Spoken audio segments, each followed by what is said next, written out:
From day one, GaryVee was my dream podcast guest. On day 1632, it finally happened. This is that story. So today is the day that I am interviewing Gary Vaynerchuk. Not only is it today, it's happening in 40 minutes. I became a Gary fan after watching The Ultimate Advice for Every 20-Year-Old. It led me to his podcast, which a year later led to me starting my social life. My first interview was with my good friend Hayden Cashin, and I released it on July 30th, 2018.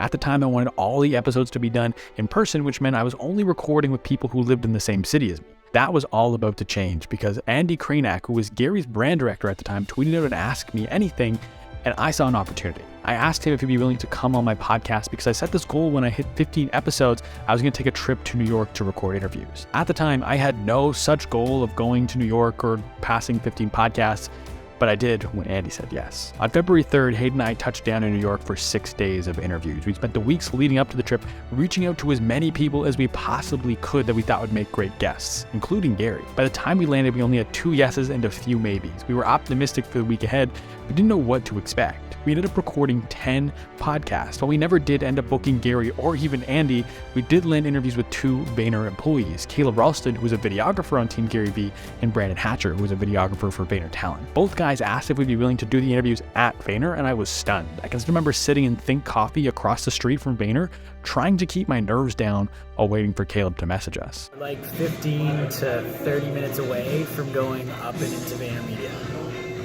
That's just insane. I wanted to interview a handful of past and present Vayner employees for my 4 years running the podcast. There was obviously Caleb and Brandon from the New York trip, and then after them was Seth Feingersh, who ran Gary's podcast, Max Brown, who was a channel manager for Team GaryVee. Dania Ossie and Jason Moreno were both videographers on the team. Nick Sharma ran D2C for Vayner for a little while. Elliot Robinson did growth for Gary for a period of time. Tyler Babin was Gary's art director, and Sean Millay is a creator for 1:37 p.m., which is one of Gary's media companies. And for my first ever Vayner interview with Caleb, I was cognizant of the fact that the conversation was not about Gary. He would naturally come up as he was a part of Caleb's story, but that's what the podcast was about. Caleb's story. Do you have some stuff written down here about Believe Media and everything? Yeah. Oh, but when did you kind of make the decision to jump from Seattle and out west all the way out here out east to work for Pure Wow? How did that happen? Totally. Whenever I did a podcast with anyone from Vayner, I made sure they were my focus. I didn't want anyone to think I interviewed them to try and get to Gary. I asked them for nothing but their time, not help, not an intro, not a recommendation, nothing. I know this made a difference because Caleb thanked us for interviewing him. We should have been the ones, and we were, saying thank you to him, but because the interview was about him, it made a difference. I'll never forget turning around and seeing him hold his hands together in a prayer as he said thank you. A couple days after Caleb, we were back for the interview with Brandon. He had no hard stop and was down to hang out pretty much all night, and he did. We showed up around 6 p.m. and Brandon gave us a 45-minute tour of VaynerMedia. This was the first time we got a glimpse of Gary's office. He was traveling that day, but just seeing it in person was surreal. The podcast we recorded was like 2 hours long, and then after the podcast, we had like a 90-minute chat that was super deep. By the time we left the boardroom, it was after 10 p.m. and I remember Brandon looking over at Gary's empty office and asking us if we wanted to go inside. Obviously. He rested his palm on the handle and he asked us if we thought it'd be unlocked. Then he cranked it and the door popped open. We were in. Leaving New York, I knew it was only a matter of when, not if, I would get Gary on the podcast. And with that in mind, I started a note in my phone, and from that moment forward, every time Gary said something I'd never heard him say before, I would add it to the list. That way, when the opportunity presented itself to interview him, I'd be locked and loaded with tons of questions he'd never been asked before. I didn't know it at the time, but it's been the next 4 years prepping. First, this has been ridiculous. I didn't buy a VFriends Series 1, but you know who did? Hayden. He actually got 2 and they each came with a ticket to VCon. He called me up and asked if I want to go with him. It would bring us full circle. He came with me to New York and we got into Gary's office, and now I'd go with him to Minneapolis and we go to VCon. I brought all of my podcast gear with me to Minneapolis so I could record episodes while we were there. I'd lined up 7 interviews in advance, and while not a single one of them actually ended up happening, on the first day of the conference, I went around the venue looking for a quiet enough place to record. After going around the stadium a few times, I decided to catch up with Hayden, who I thought was at the dirt stage because Gary was supposed to be speaking there. The dirt stage was a stage located like underneath the stand, and so when I walked in, it was packed. Everybody wanted to see Gary. There was floor seating and balcony seating. I figured my best bet would be to head upstairs to see if I could spot Hayden from up top. When I got up there, I noticed a small line of people going out into the stadium. I was curious about what they were lining up for, so I poked my head outside and I saw they were taking pictures with Gary. For context, the lineup for his meet and greets were like 3 to 4 hours long at VCon. There was less than 10 people in this line. I started taking pictures from off to the side because I thought I'd never be this close to Gary again, and then it clicked. There was less than 10 people in line. I ran over and I jumped in the end of the line, and I just was hoping that I would make it through before they cut the line. I was frantically going through my phone trying to pull a question that I could ask him from the ones that I compiled over the last couple of years. I was the second last person they let through. I handed my phone off. I went over to Gary. I asked him if I could ask him a question, which I did intentionally because I thought that would set the bar low. I figured he'd think I was going to ask him something like, how do I grow my TikTok? And I asked him this instead. When you own the Jets, is grub ball going to be a part of practice? Grub ball was a football variant game that Gary invented in high school because he didn't actually play on the football team. As legend has it, grub ball became so popular that kids were actually quitting football to come and play grub ball instead. The fact that I knew about it caught Gary so off guard, he broke eye contact with the camera to look at me. He wanted to know how I knew about grub ball. This was my opportunity. I told my podcast host, known for my research, and I would love to do a 5-minute interview with him. He said 100% email me with grub ball in the subject line, and we're gonna set it up. So I just landed an interview with GaryVee. After finding all of my friends and telling them I met Gary, I gathered myself and sent off the email to his team. After months of back and forth with Gary's team, we settled on a date. Wednesday, November 9th, 5 p.m. This is dreams we're talking about. We're talking about dreams. Over the years, my list of questions stretched to 4 pages. When it came time for the interview, I figured I'd only need to organize what I had into a structure that would provide the most natural flow, but I wouldn't need to do any more research. And then a couple days before the podcast, I convinced myself a little extra research wouldn't hurt. I spent 2 days pulling lesser known Gary facts from the depths of Google, and 48 hours later, my 4 pages had tripled to 12. I went through and cut everything that I didn't think was good enough, but I still had 10 pages left over after that for a 15-minute interview. You're probably thinking that that's overkill, and honestly, you're right. I wouldn't even need a single page to fill a 15-minute interview, but I've always over-indexed on research, ever since I started my social life, really. So it was downtown, like you said, 2 bedrooms. There was 3 of you guys. Yeah. So you split it 3 ways. I think it was $1,800, so each paying $600. I think you were paying a little less because you didn't actually have a bedroom, right? That's correct. It's crazy that you have like all the facts and you're super accurate. It's crazy. I would spend hours upon hours prepping for every single episode. It started from a place of insecurity and being worried about running out of things to talk about, but over time it morphed into this way to set myself apart. I wanted to have information nobody else had and ask questions nobody would even know to ask. That's the reason I had 10 pages. I wanted to have everything I possibly could and then decide what the best questions were from the hundreds that I had. I knew that that would give me a pretty good chance of making an impression. On November 9th, I was ready. I'm just ready. That's the thing. Like, it's just like everything has led to this moment, and I'm ready for the moment. I knew that I was going to crush the interview. I was going to rise to the occasion and make the most of my opportunity. And then I got this email. Gary Vaynerchuk takes like 1 sick day a year max. Today is that day. I just got an email from his team that he's out of the office sick today. Unfortunately, Gary is out sick today and unavailable to make the call. We will work with the team to reschedule. Thank you for understanding. My moment would have to wait. But honestly, I'd spent years waiting at this point. A couple more months wasn't going to hurt. You got fucking time, baby. You understand?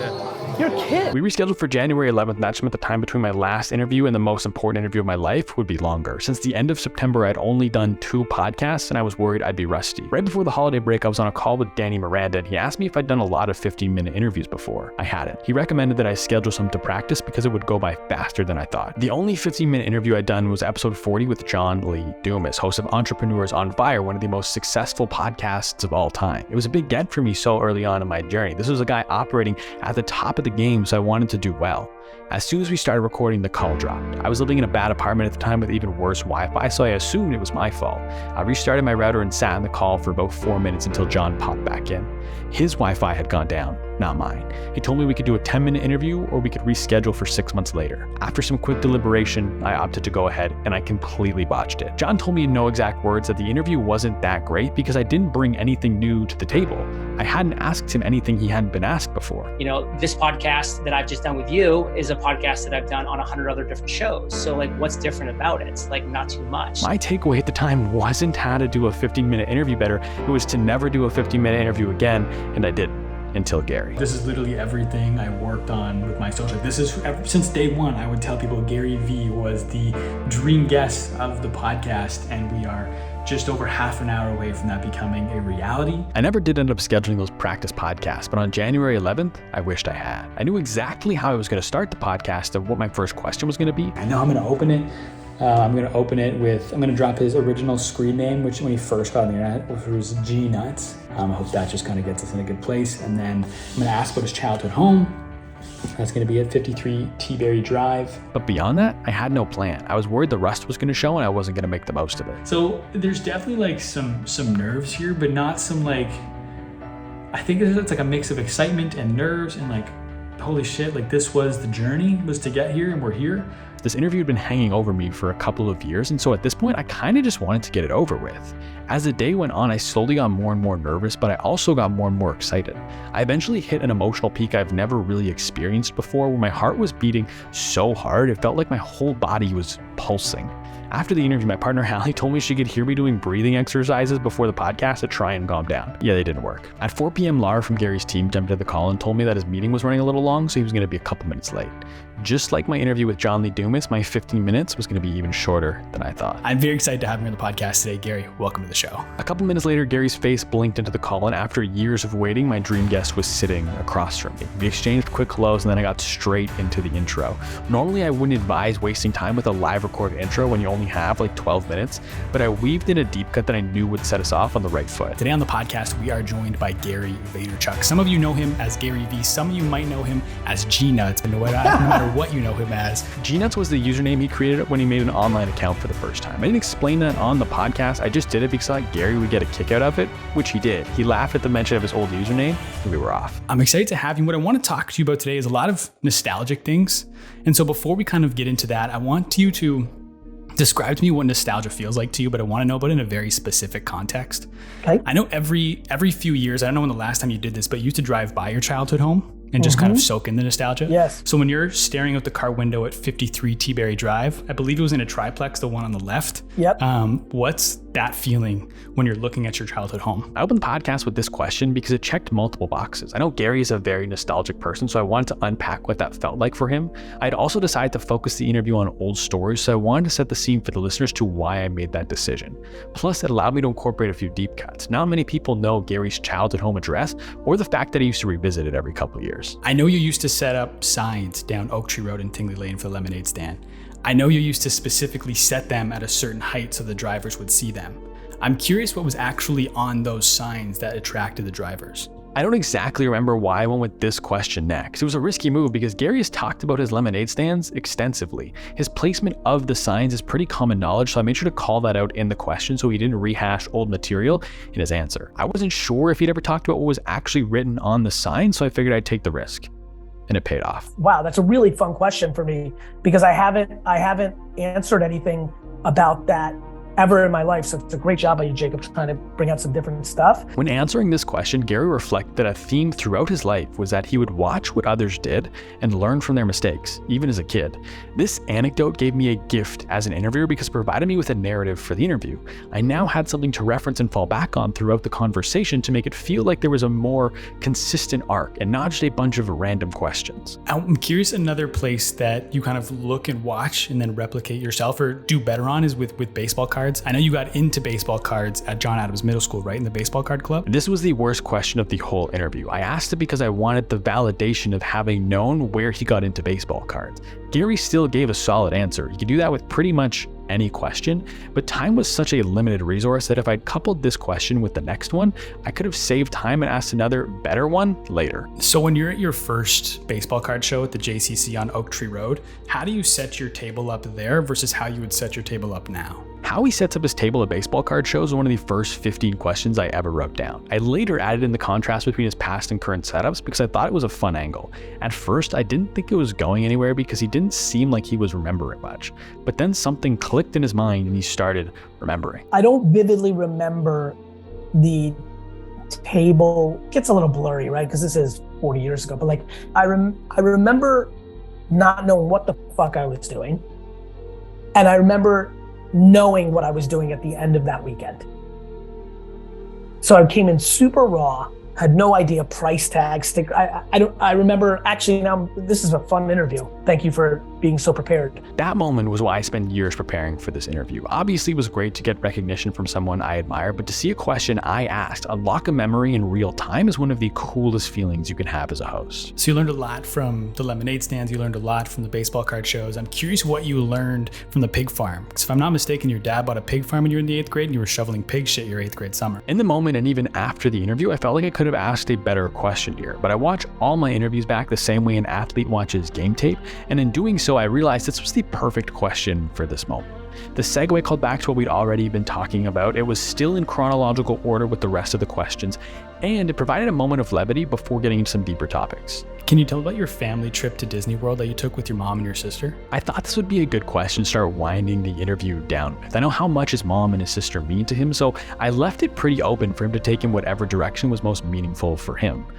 It worked because when he starts talking about the trip, a smile keeps fighting its way onto his face and there's a twinkle in his eye. He wasn't talking to me, he was reliving those memories. How do you think about creating those moments for your kids, right? In a world where they can probably have everything, meet everyone, have any experience they want. Knowing this was going to be my last question, I had to make a decision. Do I go for another deep cut? If so, which one? Or would a natural follow-up be better? If so, what's the follow-up? I went with my gut and asked a proper follow-up question. What I mean by that is I didn't have it written down beforehand, it came to me in the moment. I thought it made the most sense given where we were at in the interview. I know Gary thinks deeply about parenting and related to the previous question, and it built off the good energy that we had to hit him with like a left turn just to try and squeeze in one more deep cut question to impress him. It worked as well as I could have hoped for. That twinkle in his eye comes back when he told me that when he looks back on his childhood, he looks back on it fondly, not because of the struggle, but because of the love he received in spite of it. Therefore, he doesn't need to try and recreate the struggle for his own kids, he just needs to recreate the love. And to me, that was a profound note to end on. Thank you. Real pleasure. Wish you well. If I'm being completely honest, I wasn't exactly happy with how the interview had gone when I finished. I wasn't unhappy either, but I felt like I'd left a lot on the table.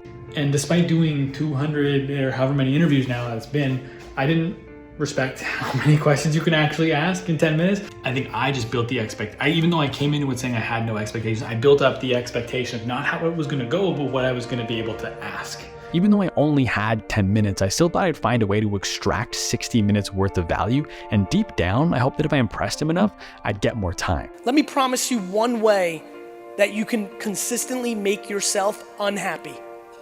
Having expectations. I felt like it held my strongest hand back, that my decision to go for a cohesive narrative got in the way of me asking some of my better questions. I didn't think I'd made the most of my opportunity. The normal interview high, I think, comes after a bit of a longer interview. Like I felt better after other interviews. My feelings towards the interview have since changed. When I listen to it now, I just feel proud. In 10 minutes, I was able to get some good reactions out of Gary, ask questions nobody had ever asked him before, and establish a cohesive narrative and satisfying arc. If you ask me, I made the most of my opportunity. I think the reason I'm winning is because I love the journey and the anticipation more than the destination. When I think about the journey, it's filled with juxtapositions. I simultaneously believed that my interview with Gary was going to happen, but also that it was an unattainable dream. I told myself that one day I'd get the chance, but I also didn't actually think it was possible. I didn't believe in it at all, but I believed in it more than anything. It simultaneously took thousands upon thousands of hours of work to get there, but it also took 30 seconds and a bit of luck. Those thousands of hours is what allowed me to take advantage of my lucky break. There was a little bit of luck in how I met him originally at VCon, but the rest of it, the question I asked at VCon that surprised him, the work I put in to be able to do an interview that I know I'm going to do, is not luck. I was simultaneously more prepared than I'd ever been, but also more nervous than I'd ever felt. I always researched more than I needed to, so I wasn't worried about running out of questions, but preparation doesn't prepare you for what the moment will actually feel like. So I'm gonna hit record. I'm just gonna do a quick intro and we'll just get running, and I know we got limited time, so we're gonna fly through this. All right. What's going on, everybody? Welcome back to my social life. The interview itself was simultaneously everything to me, but also nothing. I talked about this goal for almost 5 years. I've been preparing for 4. Everyone knew this was a big deal for me, but now that I've done it, the moment's passed. I'm on to the next goal. All right, I have done the interview. I did it. Now that I've done the interview, it is simultaneously the end, but also the beginning. 10 Minutes with GaryVee is the final episode of my social life, but it's also the beginning of my next chapter. Where's the journey heading? At some point, right back to Gary Vaynerchuk. This is not the last time I'm going to interview him, I can promise you that. I still have over 9 pages of deep cut questions, so whenever he gives me another opportunity, I'm ready to make the most of it. Thank you for having me.